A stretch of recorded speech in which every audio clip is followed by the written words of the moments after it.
Coba kita masuk satu-satu ya. Pertama tentukan dulu industri Anda tuh ada di sumbu mana. Paling gampang saya bagi 4 aja. 2x2. Industri Anda tuh bermainnya di sumbu mana.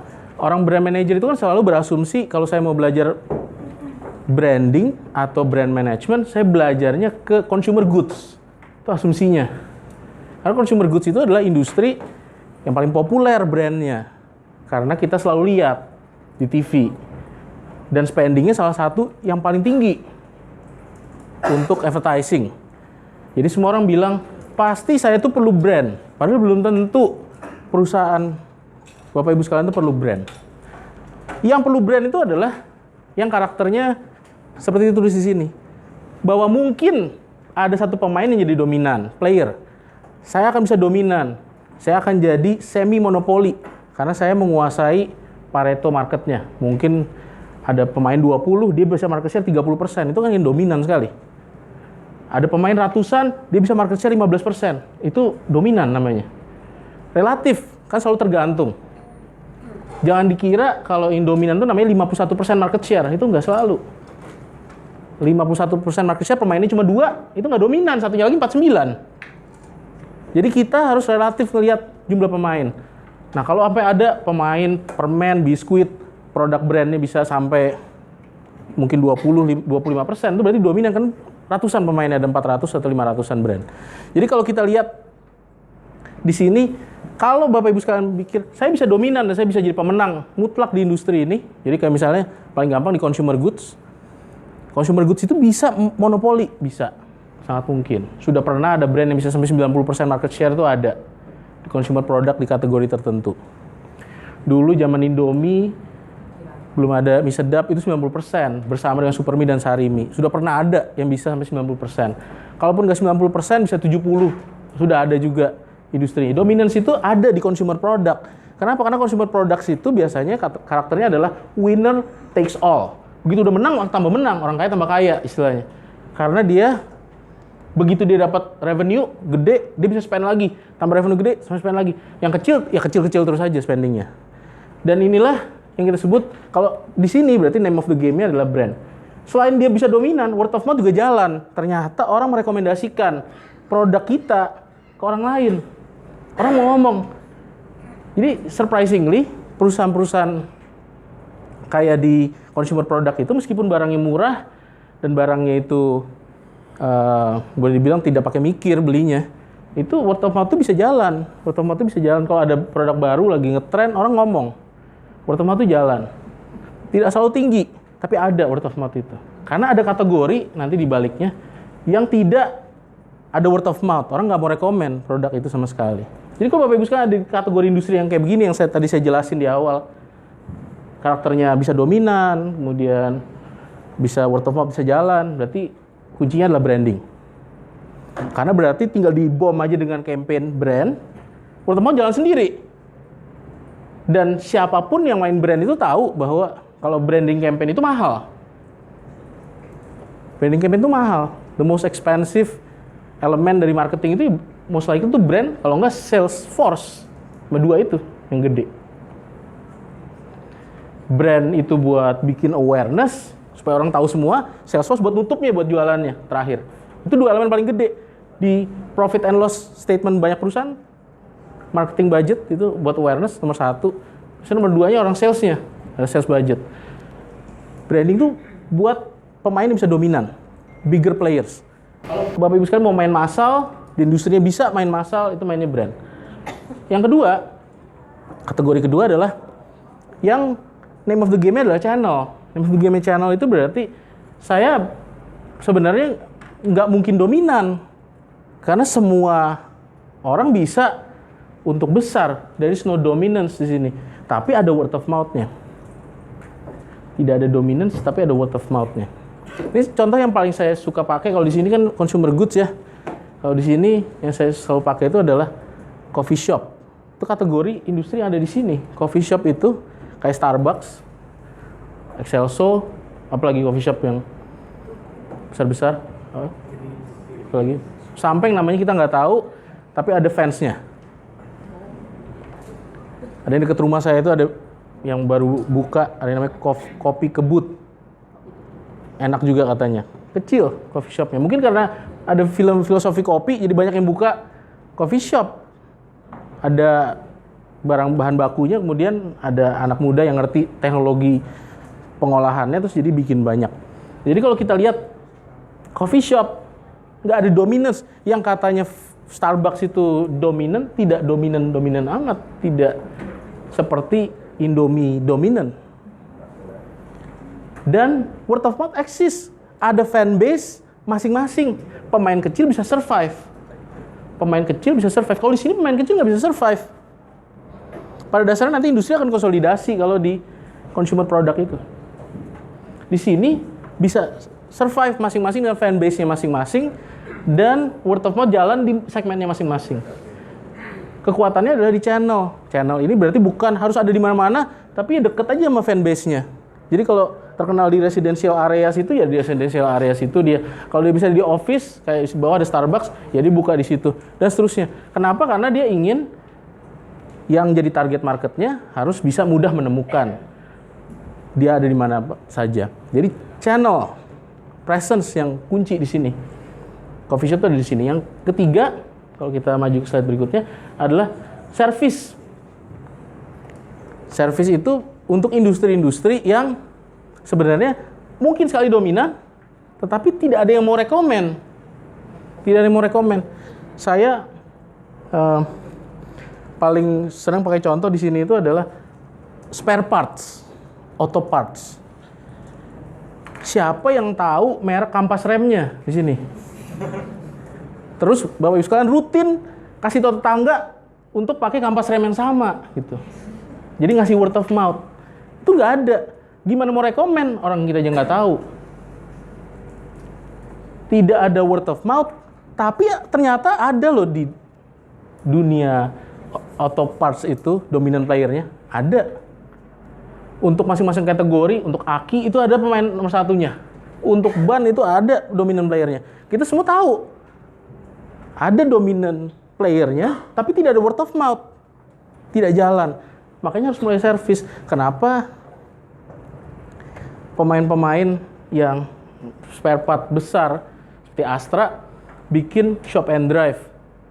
Ada salah satu Malaysian player juga yang masuk ke Indonesia waktu itu Contact Mark Plus, akhirnya mereka kerjasama Bluebird Group bikin yang semacam shop and drive.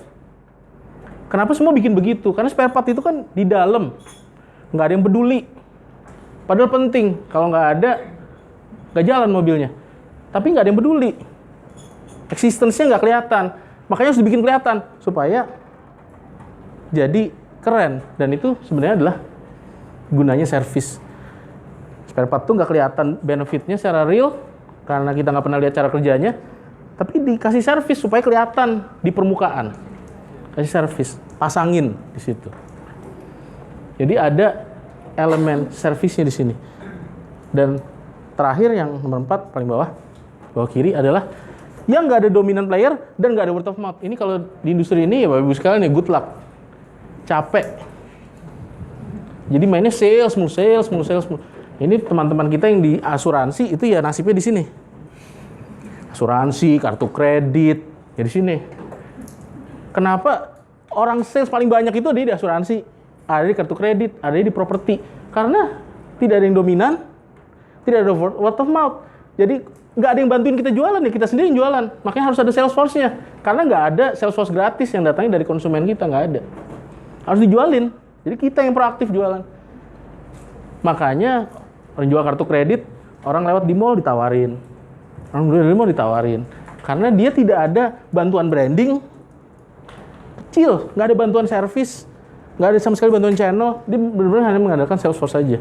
Industri-industri kayak asuransi misalnya. Industri asuransi itu tidak ada word of mouth. Meskipun kita tahu pemain kayak tetangga kita dan Prudential yang 500.000 agen asuransi dia pegang, satu-satunya yang bisa sebesar itu size-nya. Pemain lain kayak teman kita di Jiwasraya mainnya lebih banyak pakai bank insurance. Bisa sampai besar begitu.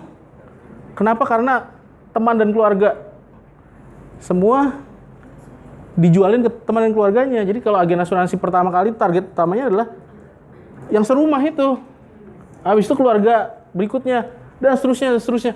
Yang kenalan dia aja. Nggak ada tuh namanya agen asuransi yang beneran bisa sukses sampai dapat trip, masuk iklan koran dan lain-lain. Yang namanya triple diamond dan lain-lain itu yang jualannya itu ketok pintu orang asing, cold calling itu nggak ada. Semuanya teman dan keluarga. Bukan word of mouth tapi dipaksa beli. Dan semua terpaksa beli karena wah ini tante saya yang jualin, ya udah beli juga. Begitu tantenya jualin, tantenya juga nggak mau berhenti sampai situ. Kamu juga jadi agen juga. Akhirnya jualan juga ke sanak saudara dan lain-lain. Jadi itu keluarga besar yang ada di Prudential itu semuanya. Sales.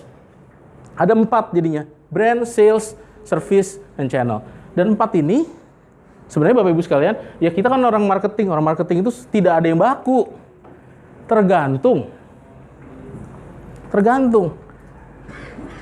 Magnum, ini ice cream. Harusnya dia main di sini nih, consumer product, branding aja dia. Kenceng aja iklannya. Bikin BTL campaign dan lain-lain. Tapi BTL campaign dikembangin ke service. Dia bikin Magnum Cafe. Karena Magnum Cafe yang dibikin karena di sini udah crowded, dia masih bisa dominan. Big player, bukan main kecil Magnum itu. Tapi dia mau kasih angle baru, service yang sebenarnya temporary, juga nggak akan stabil juga. Tapi dia mau kasih flavor lain. Bisa nggak saya main, nggak cuma jualan brand ya, tapi ada elemen service di dalamnya. Kita mau loncat juga silahkan. Kalau pemain asuransi tiba-tiba mau kasih service juga boleh. Coffee shop tiba-tiba mau nge-brand juga boleh. Buktinya Starbucks di Indonesia nggak bisa ke atas, tapi seluruh dunia dia udah di atas. Jadi kita selalu tergantung konteksnya, nggak pernah ada satu titik. Jadi Bapak Ibu sekalian jangan terpaku, wah kalau saya consumer product berarti saya pasti mainnya di brand. Terus nggak pernah service, nggak pernah sales, nggak pernah channel, jadi alasan buat si bos. Suruh si bos bikin, bagaimana cara bikin sales plan? Wah kata Pak Iwan, consumer product nggak perlu sales plan Pak, perlunya brand. Gitu. Nggak bisa, karena semuanya harus ada. Tetapi yang kenapa ini kita petakan seperti ini? Karena ini langsung jadi fokus. Jadi fokusnya nanya nyambung ke belakang Bapak Ibu sekalian. Ingat-ingat polanya yang kiri atas siapa, yang kanan bawah siapa, karena nanti lanjut sampai ke belakang. Ada hubungannya semua ini. Saya nanti akan ngasih banyak kotak-kotak ini sampai belakang. Ini adalah baru permulaan aja. Sekarang kita maju ke satu slide lagi. Nah, kalau yang main ini di brand, maka konten marketing itu most likely ini tidak selalu, pasti isinya entertainment. Pasti sih ngelawak, ngelucu, hiburan, drama, sinetron, pasti hubungannya itu. Makanya consumer product itu kok seneng banget bikin iklan yang humor, seneng banget bikin iklan yang inspiratif, iklan yang sifatnya menghibur, ada drama di situ. Karena kalau brand itu kecenderungannya adalah entertainment, emosional, massal, emosional dan massal, itu entertainment. Entertainment itu biasanya kalau belajar dari sinetron nih, nonton banyak, ibu-ibu yang nonton banyak, dan emosional, sampai nangis kalau nontonnya. Jadi entertainment itu belajar dari keluarga-keluarga yang ada di MD Entertainment dan lain-lain tuh. Gimana create drama itu. Yang selalu kita ketawain tapi ratingnya selalu tinggi. Itu adalah entertainment. Itu untuk orang brand. Yang kedua, kalau mainnya di channel, ya inspirasi biasanya.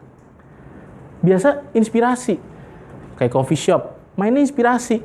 Inspirasinya mulai dari yang inspirasi untuk beli, karena kebetulan deket, channelnya jadi inspirasi untuk membeli, tapi juga inspirasi untuk melakukan banyak hal.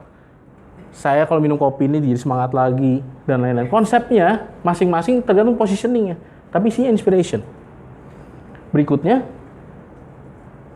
educate untuk service. Sistemnya edukasi market, kalau yang biasanya service. Tadi yang kalau kita pakai contoh konsisten dari depan tadi, atau parts, edukasi dia. Cek aki tiap 3 bulan sekali, kalau nggak expired. Terus dikonsisten. Sering-sering ke bengkel, pelihara mobil dengan baik. Sistemnya edukasi. Tips bagaimana cara merawat mobil.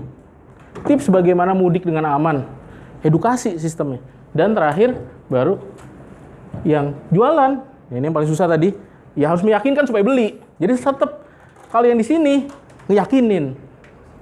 Jadi ada 4. Ibu sekalian, coba kita masuk satu lagi. Jadi kalau komplitnya, potretnya ada educate, entertain, convince, dan inspire. Sekali lagi, tidak ada baku. Ini cuma pola aja. Kalau mau loncat ke segmen sana, silahkan. Nggak ada masalah. Silahkan aja. Intinya adalah kalau yang ke kiri sini, ini adalah yang sangat rasional, meyakinkan, harus pakai analisa. Gimana cara supaya beli ini asuransi? Dikasih tahu nanti Pak, kalau anak Bapak ini, kalau Bapak nggak ada gimana anaknya? Kasih rasional ini. Uang sekolah nanti berapa, masuk sekolah berapa, ini hitung-hitungannya udah ada. Kasih hitung-hitungan simulasi. Convincing. Pakai pricing, pakai brosur, leaflet, konten itu banyak kan di situ mainnya. Convincing, rasional. Edukasi juga begitu. Cuma kalau convincing itu sifatnya satu-satu kecil, satu-satu targeted. Kalau edukasi massal dan long term, kayak sekolah, nggak ada orang edukasi itu dalam sejam, nggak ada. Ngajarin, misalnya kita lembaga keuangan, ngajarin literasi keuangan, bagaimana Bapak Ibu jangan spending terus tapi nabung. Nggak bisa pakai convincing. Kasih tahu, nanti harus nabung Pak, nggak bisa. Harus edukasi karena konsisten. Terus, long term, dan massal. Dan ada juga yang sebelah kanan, yang lebih emosional. Menghibur dan menginspirasi. Emosional semua ini. Ini nggak ada yang rasional sebelah kanan sini. Semuanya emosional semua. Ya ada yang lebih rasional, ada yang emosional. Yang di atas ini lebih massal dan long term. Jadi nggak bisa, habis kan ngelawak sekali, habis itu udah gitu, nggak bisa. Konsisten seri. Makanya kalau sinetron Indonesia sampai 14 season nggak habis-habis. Entertain terus panjang. Yang kita harap, wah season berikutnya udah kawin nih, nggak kawin-kawin sampai edisi terus sampai orangnya udah tua banget baru menikah di serialnya itu. Padahal di real life udah menikah pasangan cinta lokasi. Ini sebenarnya adalah entertainment, long term semua, edukasi juga long term. Yang di bawah ini lebih short term. Jadi kalau mau main sales, cepet, konten marketing saya harus ngedrive traffic ke website, di website harus beli. Berarti convince. Rasional langsung. Saya cuma mau orang jadi aware sama saya, massal, saya pengen orang kenal dengan brand ini dan nganggep brand ini itu keren. Entertain, berarti. Tergantung objektifnya, ini 4 objektif yang paling bagus. Saya mau mengedukasi market supaya pasar saya lebih besar, maka edukasi. Saya mau menginspirasi market supaya ngikutin dengan role model yang saya ciptakan. Brandnya jadi role model, itu inspirasi. Silakan dipakai dan kombinasikan. Nanti kalau semua coffee shop inspirasi semua, sama semua nanti. Ya silakan dikombinasikan. Tapi patternnya kurang lebih seperti ini. Jadi lihat di kanan kiri sini, ada nggak yang industrinya sama? Terus kalau nggak ada, ya pakai aja yang di sini. Kan nggak ada yang sama nanti ngikutin. Silahkan, ada 4 objektif. Ini step 2. Jadi step pertama tadi, petakan dulu industrinya di kuadran mana. Habis sudah di kuadran itu tinggal gampang aja. Pilih yang paling logical lah dari semua objektif yang ada, kira-kira ini. Step 3-nya, silahkan. Adalah baru memahami audiensnya itu siapa. Siapa yang bakal denger konten ini. Ini Bapak Ibu sekalian, belum bikin kontennya, baru mengidentify audiensnya, mengetahui siapa sih customer kita itu sebetulnya. Jadi banyak yang suka bikin kontennya, begitu kontennya jadi, udah produksi mahal, miliaran, terus baru mikir siapa yang bakal suka ini, konten ini. Kita balik, mestinya tahu dulu siapa, baru bikin. Apakah worth it bikin segini untuk audiens, jangan-jangan audiensnya cuma 200 orang, bikin 1M. Kita harus tahu dulu potensial audiensnya siapa. Nah, semua orang brand itu harusnya udah tahu persona. Persona ini adalah potret dari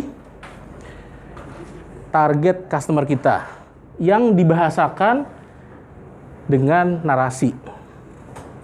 Tapi biasanya persona ini banyak yang suka bikin nggak ada gunanya, karena dibikin narasi-narasi tapi nggak ada korelasinya dengan memahami audiens itu.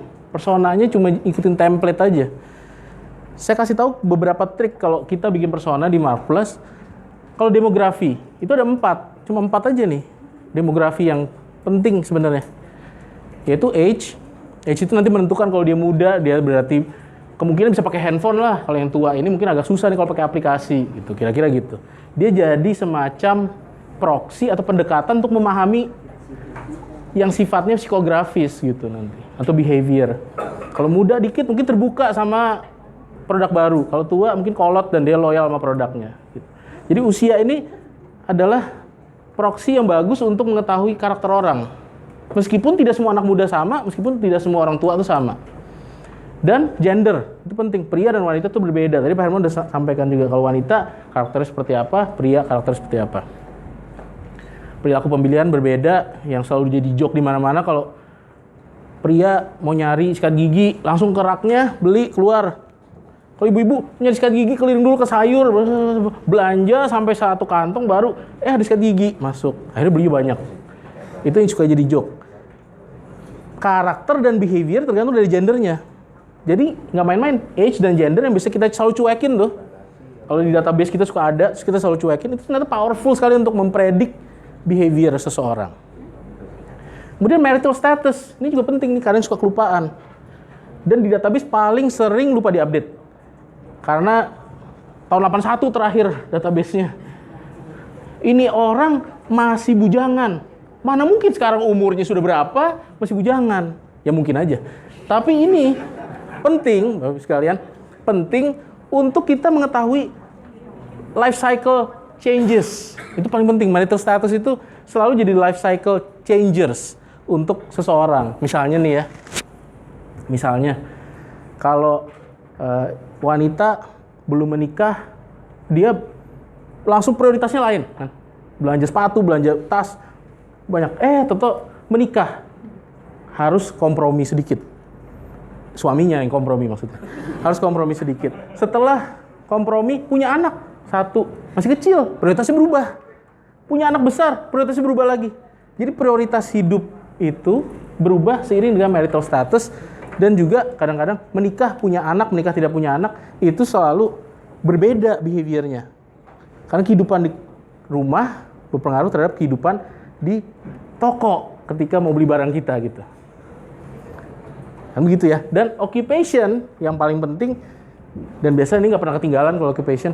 Occupation di sini sangat penting, berpengaruh terhadap daya beli, sangat berpengaruh terhadap dia sebenarnya ngumpulnya sama siapa, environment dia itu siapa sebenarnya, yang teman ngumpulnya itu social network itu siapa. Karena occupation itu berpengaruh terhadap social network seseorang. Dan ini kombinasinya sangat powerful dan harus diceritain secara narasi. Si Iwan pria, usia sekian, marital statusnya sekian, dan occupationnya sekian.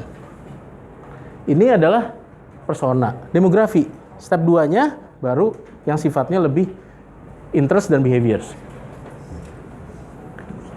Saya sengaja pakai keyword demografi, interest and behaviors, karena kalau Bapak Ibu sekalian tahu dan pernah pakai dashboardnya Facebook, itu kata-katanya persis pakai ini. Facebook itu kalau lagi bikin setting buat campaign kita, dia tanya interest target audience apa, kemudian ditanya behaviornya apa, persis. Jadi kita langsung bisa pakai personanya, nggak persona yang cuma dibikin supaya jadi kertas untuk keren-kerenan doang.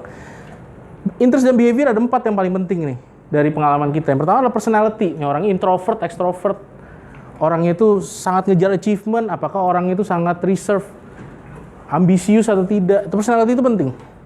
Tergantung Bapak Ibu sekalian, personality itu apa yang penting di industri itu sebenarnya. Kalau industrinya itu adventurous, maka penting personality itu orang adventurous apa tidak adventurous. Apakah risk taker apa tidak risk taker. Kalau di industri keuangan, berarti kalau investor, personality-nya ada yang risk taker, ada yang non risk taker. Itu penting. Senang, tapi belum tentu juga, karena senang naik gunung belum tentu berani dengan investasi yang risiko tinggi. Kita semua ini adalah pendekatan semua. Hobi juga penting. Karena hobi ini biasanya selalu jadi pintu masuk buat konten. Saya senang sepedaan, berarti nanti kontennya tentang sepeda. Saya senang ngoprek mobil, kontennya adalah tips bagaimana ngoprek mobil. Hobi itu selalu jadi angle masuk ke konten. Hobi bukan soal produknya, hobinya. Nah, kalau misalnya saya punya target market saya itu seneng ngoprek mobil, tapi saya bukan perusahaan otomotif. Saya bank. Nah, hubungannya apa? Saya ngajarin dia tips ngoprek mobil dan sebagainya. Itu yang nanti kita perlu pikirin. Jangan putus asa. Ada angle-nya selalu. Selalu angle. Itu malah jadi kreatif nanti. Kalau konten itu standar-standar aja, bank, wealth management kontennya. Bagaimana pensiun muda? Itu bank semua juga begitu ngasih taunya. Bagaimana supaya pensiun muda nabung di bank kita? Jawabannya selalu begitu. Selalu sama begitu. Kalau kita misalnya mau, ini kita adalah airline, kita Kita bikin konten adalah bagaimana caranya traveling yang sehat. Kalau duduk pesawat lama harusnya exercise apa? Kontennya seperti itu. 10 tempat yang harus dikunjungi sebelum mati. Itu konten yang di mana-mana ada dan 10-nya selalu beda. Jadi orang punya versi masing-masing. 10-nya selalu beda tergantung daya beli. Dan 10-nya ini selalu dicari orang yang traveling. Jadi kalau misalnya saya airline atau saya travel agent, saya bikin top 10 places to visit before you die. Basi banget gitu. Itu udah tahu pasti. Dan banyak orang udah nebak, wah ini pasti yang bayarin, yang sponsornya adalah perusahaan airline, perusahaan travel, dan sebagainya. Itu standar. Tapi, lihat juga, begitu ternyata di ruangan ini ada airline yang percaya, begitu, terus jadi pada nggak gitu, ya Anda lakukan sendiri jadi pertama dan satu-satunya. Lihat dulu situasi industrinya, yang paling bisa Anda dominasi secara konten, itulah yang dipilih. Kalau semua pemain di industri ini kok kontennya sama semua, ya jangan diikutin, cari yang lain. Selalu ada yang lain. Tech savviness juga penting. Bisa pakai HP enggak? Ada beberapa tuh klien yang heran aja idenya bikin aplikasi. Target market kita adalah orang yang pakai aplikasi. Tapi dilihat database-nya kok tua semua customer-nya. Dikunjungi handphonenya masih Nokia. Susah jadinya. Gimana caranya bikin aplikasi? Di download aja nggak bisa. Masih pakai Nokia yang balok itu masih tahu ya, yang lama. Yang bisa buat alat bela diri juga. Dan ada life goals. Apa motivasinya dalam hidup? Apakah jadi orang kaya? Apakah aktualisasi diri? Dan sebagainya. Life goals ini nanti penting. Buat ngasih juga konten. Jadi ini angle-angle buat ngasih konten nih. Personality orangnya kayak apa? Hobinya kayak apa? Apakah dia ngerti teknologi atau tidak? Dan life goals-nya apa? Apakah benar semua orang itu pengen pensiun muda? Kan nggak juga. Tadi ada yang forward di grupnya di Marketplace, katanya kalau mau umur panjang justru harus pensiunnya agak lama, agak tuaan, di atas 65. Supaya mikir terus dan panjang umur. Seperti Philip Kotler, 85 masih berenang setiap hari. Dan masih nulis buku terus. 86. Masih nulis buku terus. Umur 60 katanya. Makanya kalau aku 86, aku happy birthday 86. I feel like 60. Dan masih bikin rencana sampai umur 100. Bisa 105 kalau di Amerika itu angka life expectancy kalau ini. Apalagi dia mikir terus. Katanya otak semakin banyak dipakai makin panjang umur. Ini adalah interest and behavior. Dan terakhir adalah baru key touch point. Dia sebenarnya baca apa sih? Media yang dia konsum tuh apa sebenarnya? Apakah koran, apakah majalah, apakah YouTube, apakah Instagram, apakah Facebook? Dia sebenarnya konsum media apa sih? Media touch point apa dia? Dan kalau terpengaruh iklan apa yang dia terpengaruh? Apakah billboard dan lain-lain? Dan channel touch point. Nggak cuma media tapi channelnya. Dia kalau mau belanja di mana? Di toko, e-commerce, di mana? Apa dua-duanya? Seperti tren sekarang. Mau beli sepatu, nyobain dulu ukuran berapa, belinya di Tokopedia. Itu selalu perlu dipahami. Makanya kalau yang jaga toko Nike udah bete aja tuh. Ada yang nyobain sepatu sampai berapa ukuran. Apa beli Topet katanya. Diskon 50%. Itu semua channel touch point harus dipahami. Gimana cara intervensi sebelum dia ke e-commerce udah beli di situ. Ini channel touch point. Dan persona itu kalau komplit tiga-tiganya harus ada. Tiga-tiganya harus ada. Ini. Ya, silakan. Apa, Pak? Ya, bisa. Bisa juga. Itu salah satu yang populer juga. Meskipun dari kita tuh nggak pernah ada yang ngaku bener, Pak. Juga ya. Kita kan selalu lihat dari spending ya. Biasanya selalu underestimated atau overestimated. Selalu begitu. Ya. Persona ini sebaiknya kita bikin as a one person atau sebagai sebuah range gitu ya. Kemudian kedua, kalau kesukuan itu apakah juga bisa dimasukkan? Bisa. Ini listnya silakan ditambahkan sendiri ya. Jadi banyak faktor variabel-variabel yang biasanya selalu dianggap penting di industri tertentu, silakan dimasukkan. Dan bebas ini, ada yang nggak cocok juga nggak apa-apa. Kayak misalnya perusahaan e-commerce, target marketnya itu yang pasti tech savvy. Jadi kalau kita pengennya tech savvy nggak ada gunanya juga disebutkan kan ya. Jadi silakan difleksibelkan sendiri sebetulnya. Dan persona ini nggak pernah cuma satu. Persona itu selalu banyak. Apalagi kalau industrinya ini mentarget segmen yang besar. Jadi personanya banyak. Jadi kalau kita pikir, kok kayaknya kalau saya itu punya target pria dan wanita. Pria ada, wanita ada. Berarti harus bikin 2 persona. Satu yang buat pria, satu yang buat wanita. Kalau perilakunya lain ya. Kalau perilakunya sama ya nggak usah. Kalau misalnya nanti ternyata, oh target market saya tuh ada nih yang bapak-bapak yang jadul ya. Kalau pesan apapun selalu di toko, ada yang udah main e-commerce. Berapa splitnya? 50-50. Berarti harus dipisah personanya. Karena nanti bisa jadi Anda bikin 2 konten. Untuk masing-masing persona 1. Jadi jangan pernah mengeneralisir segmen kita itu cuma 1 persona. Oh semua customer saya itu wanita yang menikah, punya anak, dan seterusnya. Nanti kalau sampai ketahuan yang cowok, nggak mau lagi dia. Jadi nanti konten kita tuh resep masak, terus karena kan wanita disumnya terus target market kita itu. Padahal belum tentu. Jadi silakan dikreasikan sendiri. Ini yang step 3-nya.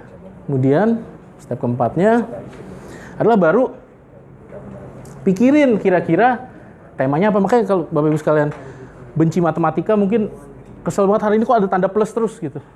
Plus. Ini mungkin terinspirasi Ed Sheeran. Pakai tanda baca. Ada tanda plus terus karena ini ada 4 matriks. Bapak Ibu sekalian yang selalu bisa dipilih. Silahkan. Tapi patternnya ngikut dari depan tadi. Kalau masih inget yang di brand, kemudian di entertainment, maka biasanya kontennya itu adalah, ini kalau yang suka David Acker suka bilang brand as a symbol. Brand as a symbol itu artinya brand itu nggak usah muncul produknya, simbolnya aja muncul. Sebagai perwakilan, metafora.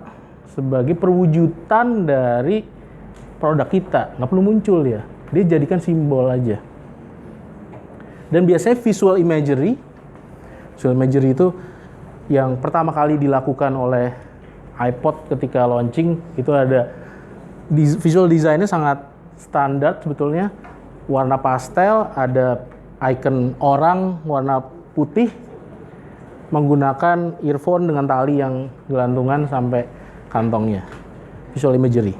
Brand as a symbol. iPod-nya nggak kelihatan. Brand as a symbol. Atau kalau brand yang udah tua, punya heritage, dia mau tunjukin kalau dia tuh punya long time tradition gitu. Dia bisa tunjukkan heritage-nya, brand as a symbol. Semakin keluar, semakin sebetulnya tidak nyambung sama brandnya. Jadi kalau Bapak Ibu sekalian nanti lihat, ini kan ada beberapa layer ya. Seakan-akan brand Anda itu, brand X, brand Anda ini ada di tengah, brandnya Bapak Ibu ada di tengah. Di luar ini audiensnya yang warna biru. Yang kuning di tengah ini brand luar biru. Yang di luar ini pengen denger konten. Yang di sini mau menceritakan pesan brandnya. Gimana caranya nyambung keluar? Entah kita yang berdekatan aja sama punya kita, atau yang berdekatan sama yang mereka mau dengar.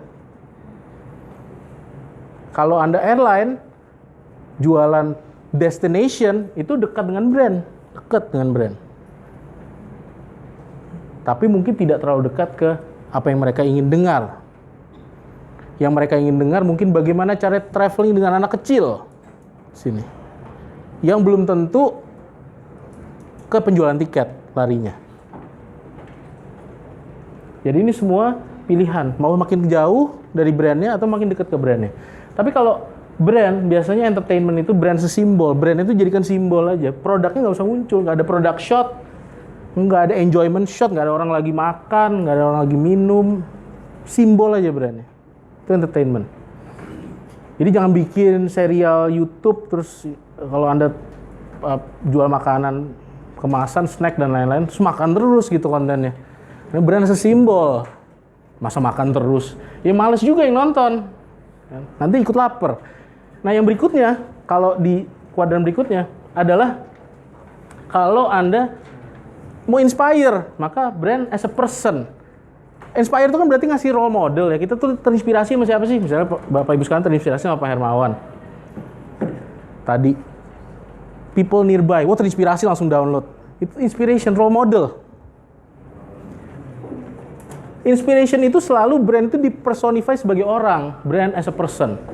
Karena kita selalu terinspirasi sama orang. Karena Bapak Ibu sekalian senang dengar bagaimana caranya ini ya, orang miskin tiba-tiba jadi konglomerat. Kita selalu pengen dengar, padahal nggak pernah bisa nyontek. Nggak tahu juga gimana caranya bisa begitu. Tapi kita selalu senang dengar kisah hidup dari rag to riches.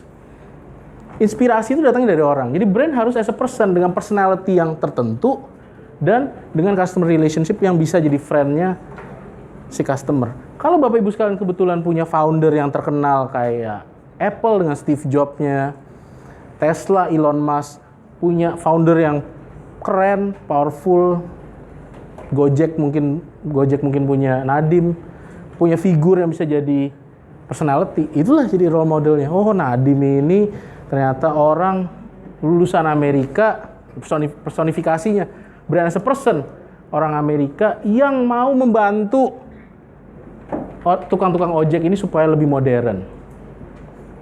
Social entrepreneur. Itu diarahkan begitu. Brand as a person. Gojek itu adalah social entrepreneurship company. Kalau brand as a person. Kalau brand as a symbol dia, ya helm hijaunya itu. Jadi kita selalu bisa mempersonifikasikan brand, bisa as a person, bisa as a symbol, dan tergantung yang mana yang lebih powerful. Berikutnya, yang sebelah sini, adalah kalau kita mau convince, baru brand itu act as a product. Baru kalau kita mau convince dan mau jualan produk, barulah brand itu as a product. Jadi kalau mau hard sell, brand as a product. Beberapa advertising agency kan hard sell gayanya, stylenya. Setiap agency ada lain-lain. Ada yang hard banget, ada yang soft banget. Soft itu sampai kita nggak tahu itu iklan apa, saking soft sell-nya. Ada yang hard sell itu dari awal 30 detik. Iklan kita tuh product shot semua. Nah itu hard sell. Brand as a product itu artinya convince untuk beli. Karena ini kan sales di sini. Jadi cerita produk attribute, nih quality kita kelas dunia, kelas tinggi, user itu siapa? Kayak misalnya Nike bilang, kita itu adalah sepatunya atlet gitu. Nike itu user yang dijadikan personifikasi. Sepatunya atlet pakai Nike itu sepatunya yang dipakai atlet. Padahal yang pakai Nike itu sebagian besar itu jalannya di mall, bukan di track lari. Tapi dia personifikasikan sebagai dengan user yang keren. Siapa user kerennya? Oh berarti ini harus Lionel Messi, harus Ronaldo. Nah rebutan aja tuh Adidas Nike itu, rebutan pemain-pemain bola itu. Selalu begitu, karena dia ingin mempersonifikasikan double as a product dan as a person. Beli karena seneng sama Ronaldo. Siapa tuh saya pakai sepatu ini bisa kayak Ronaldo? Ya nggak mungkin sebenarnya. Tapi setidaknya as a product itu, wah kalau Ronaldo aja mau pakai, ya saya juga mau pakai dong. Sneaker ini keren gitu. Itu brand as a product karena merepresent user tertentu. Kalau potret berikutnya yang keempat adalah untuk educate, baru brand itu as organization. Jadi brand itu tidak egois, brand itu sebagai perusahaan yang muncul corporate brandnya. Kayak GE misalnya. GE itu Bapak Ibu sekalian, dia bingung. GE itu B2B, GE companies itu B2B. Selain mungkin GE Finance yang juga di Indonesia udah closing dan lain-lain. Itu most likely itu semuanya adalah B2B. Dia jual turbin. Gimana as a product bikin konten. Audiensnya berapa yang pengen tahu? Turbin. Entertainment. Gimana bikin sinetron ada product placement turbin? Nggak bisa. Jadi dia bingung mau ngapain nih. Paling jadi cerita horor ya. Lagi jalan terus masuk turbin, mati gitu. Jadi cerita horor malah. Hantu turbin GE gitu. Kita pengen brand as organization. Jadi GE itu kenapa dia bikin energi terbarukan selalu kontennya? Karena dia bilang kita percuma jualan produk. Ngapain produk itu yang dijual? Tapi kita sebagai organisasi inovatif, kita sebagai organisasi sayang dengan planet, sayang lingkungan, kita tunjukkan bahwa kita tuh bikin clean energy. Dia tunjukin tuh baling-baling. Dia bikin clean energy. Kita tuh sangat peduli terhadap teknologi transportasi. Dia bikin konten teknologi transportasi. Organization attributes dan externalities. Ini kalau orang ekonom tahu externalities tuh impact kita ke dunia luar. Polusi nggak, merusak lingkungan nggak. Terus kalau kita bikin tambang, di situ ada yang terganggu nggak kesehatannya dan lain-lain.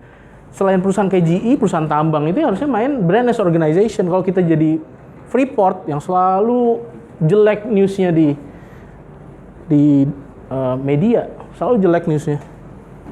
Percuma juga Freeport produknya emas, brand as a product. Karena emas yang kita tahu tuh ya emas yang di Pegadaian itu yang kita tahu, yang di Antam. Kita nggak tahu emas yang di sana karena emas yang sana diekspor.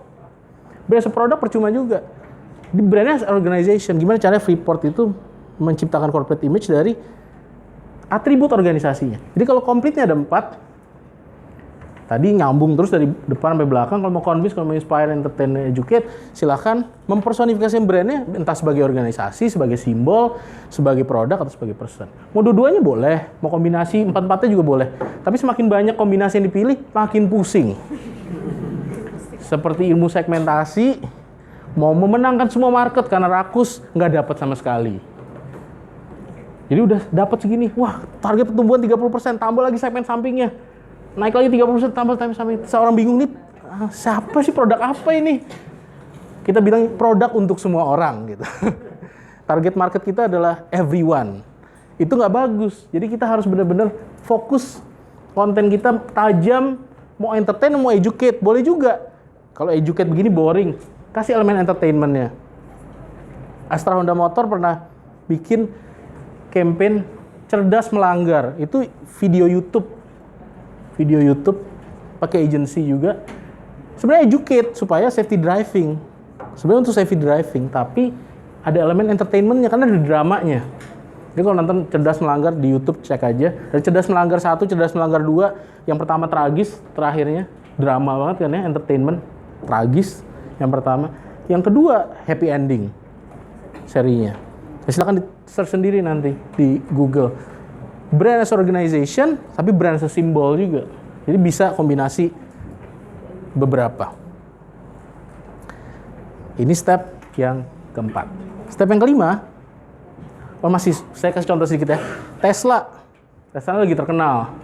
Karena Tesla ini lagi dipakai pada Dahlan Iskan. Di mana-mana beritanya itu. Padahal kan baru beli Tesla warna hitam. Tesla, Elon Musk, ini bilang saya mau bikin space travel itu affordable. Kapan itu? Ya, space travel affordable. Saya mau pindahin penduduk dunia ke Mars. Ini udah kayak Avenger dia. Mau pindahin penduduk dunia ke Mars. Brand simbol space travel. Dia punya. Seperti Richard Branson di Virgin juga mimpinya space travel.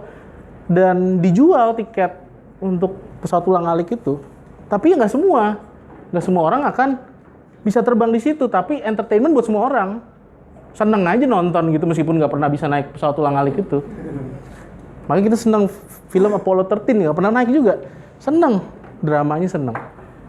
Space travel, bikin Hyperloop. Sampai kapan Hyperloop ini jadi? Hyperloop itu vacuum transportation system. Keretanya masuk dalam vacuum room terus dia kedorong sendiri. Levitating, jadi nggak pakai rel. Jadi nggak mungkin nabrak di persimpangan gitu, nggak mungkin karena di dalam terowongan.